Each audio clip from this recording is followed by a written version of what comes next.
going on, everyone? Obscure Edge is back. I'm back with another actual map tutorial for Evolve, and it's going to be rendering plant this time, so let's just get right into this.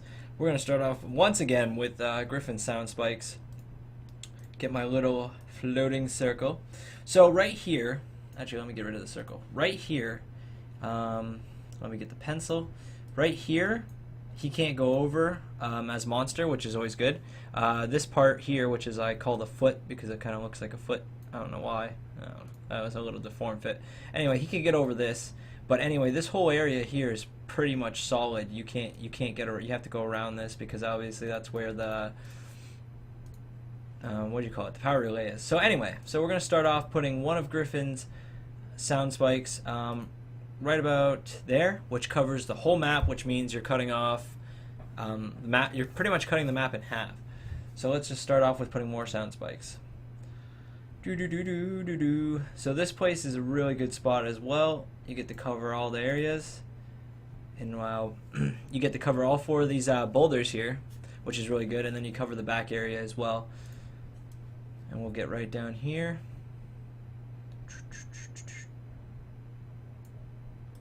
Boom, another one. And we're actually going to be greedy, and we're going to actually, what I usually do is I put another one. It's right about, I like the, boom. I believe that's it. Boom, boom, boom, yeah. So right now, wait, I fucked, that one's not there. What am I saying? It's right here. It's supposed to be a little bit down, but anyway, what this does is it's pretty much slicing the map up. When the monster comes down here, for instance, he'll have to go either past this, which will set it off if he's not sneaking, or if he goes around this way, he's going to hit this one. If he goes around this way, he's going to hit that one and then this one. Or even if he went that way, either way, he's going to get hit by him. My last one, obviously, because you don't want to leave this, there's a little cave area here that's really annoying that the monster could hide in.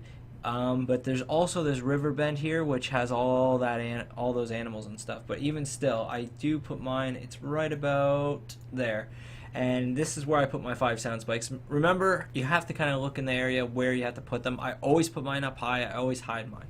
So I'll leave the sound spikes here for now. Obviously, right when you guys spawn in, this is where you spawn. Actually, I'm gonna have to get rid of the sound spikes. So these are the sound spikes. Anyway. Mobile arenas, obviously, I could say, yeah, try to get them here, here, here. Like, there's no point in really telling you where to mobile arena him because you just want to get an arena up regardless. Especially if it's the Wraith, you don't really plan out where you're going to get them. You kind of just, hopefully you get them. So anyway, start off here, which obviously the monster does as well.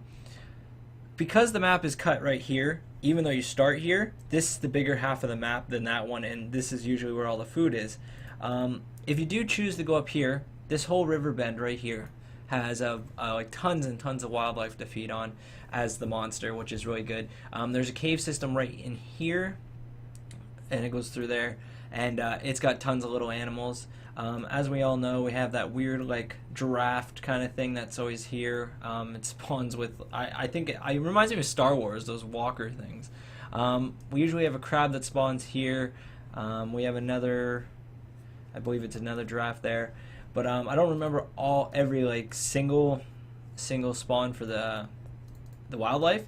But usually the bottom spot here is really good to feed on bigger animals. But if you want to get stage 2 really quick, it's always good to come right to this area, eat everything around this river line, and then you'll be staged up within the first 2 minutes of the game, especially if you have feeding speed on. Anyways, for the hunters, if you want to search this bottom area, the best way to do it is I personally always start off sending one person through there, and then the other 3 kind of dwindle around this area, and this will check this whole area right back here. From this area to there is all going to be checked because you're covering every other way. We do have that small little cave line here, but obviously if the player's coming through here, you can obviously see them. This is just to kind of get the monster quicker at the stage 1. Splitting up is never recommended. Obviously this is more for like some of the stronger players if you want to split up.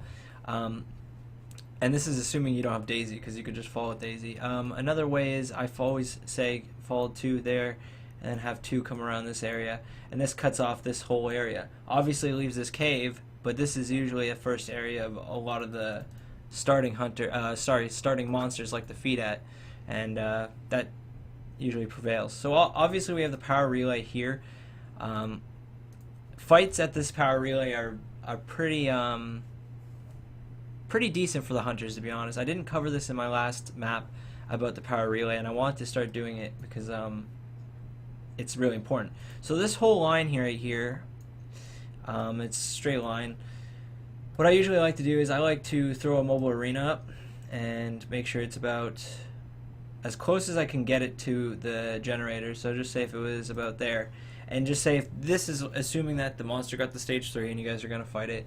And it also, if you're playing anything like, say, Maggie, McBucket, and Markov, you could put mines on different areas. For Maggie, I always suggest putting harpoons on different, there's like little different power plants on each of them, and there's some against this wall right here. And if you put a harpoon on each of them, it's really hard. I never suggest putting 5 harpoons in the same place. Don't like line up 5 in a row of harpoons, because it's just going to take one smack for the monster to hit them off. You want to separate them onto different things and put them all at different levels as well, because that means he has to aim up, aim down. It's keeping it different, you know. But you also have to be consistent with it, so you have to kind of think in the heat of battle where to go with them. Obviously with Markov, you could put a couple mines up near on some of Maggie's harpoon traps, which works out good, and then the rest down at the power relay, and pretty much wherever you want to cover your team. As for Bucket, sentry guns are really good above the whole time. This also varies between monsters, but usually the above line of turrets will be good. You don't want them in a line. You want to put like them in different areas, like say one here. And then like one up front. So you just don't want a line of turrets, because obviously Goliath could come by and go and like there goes your fucking fire breath. Well, there goes your turrets with fire breath. But yeah, that's a really good arena to do during the power relay as well. But that pretty much covers this map. There's no tyrants in this map, so there's really no worry of tyrants, which is really nice. That way the monster can't use that to his advantage. But there's a lot more bigger wildlife in this map. A lot of people don't like Rendering Plant because of, I don't know what it is. I don't know if it's just, it's weird though. It's one of the only daytime maps out there, because a lot of them are more dark and gloomy. But this could also be dark and gloomy if it has the weather effects onto rain and stuff like that too. But anyway, I just wanted to cover this, cover Rendering Plant. Like I told you, I'm going to be doing map tutorials now. Not just map tutorials, but I just figured they would help people out, and hopefully they do. I'm hoping they take off, and I hope that a lot of these will help you guys, especially with Griffin and the sound spikes. Keep in mind that this is the same size as the arena, so you could obviously see like where you should put an arena, but it's hard for me to say put an arena here, because like I was explaining earlier, you never know when and where you're going to fight the monster. But also for like for the monster is always good, like I said, up there, and bigger monsters are down in this location and stuff. But hopefully that covers about everything. There's not a lot to really tell when it comes to these map tutorials. There's enough of little tips and tricks, but hopefully they help you guys. I'm going to take off now and start the next one pretty much. Actually, I got a couple more I want to do. So happy hunting, everyone. Take it easy.